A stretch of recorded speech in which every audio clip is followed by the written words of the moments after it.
Magandang araw, Taguig. Narito na ang ating Taguig City Daily Weather Report ngayong Martes, ika-4 ng Hulyo sa taong 2023. Ayon sa Pag-asa, patuloy ang pag-iral ng easterly sa silangang bahagi ng Visayas at Intertropical Convergence Zone o ITCZ naman ang umiiral sa bahagi ng Mindanao.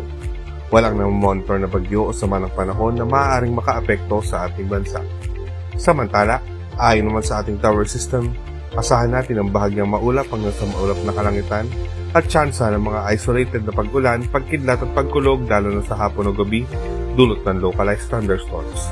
Ang magiging agot ng temperatura ngayong Martes ay maglalaro sa 25 hanggang sa 34 degrees Celsius. Maaari namang umabot sa 41 degrees Celsius ang ating maximum heat index ngayong araw. Inaasahan naman na maglalaro sa 5 hanggang 11 km per hour ang bilis ng hangin na manggagaling sa silangan. At yan ang latest na lagay ng panahon para sa araw na ito.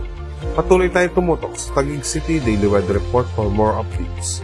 Maging alerto, Taguigenyo. Ako po si EJ Laguna. Maraming salamat at pag-ingat tayong lahat.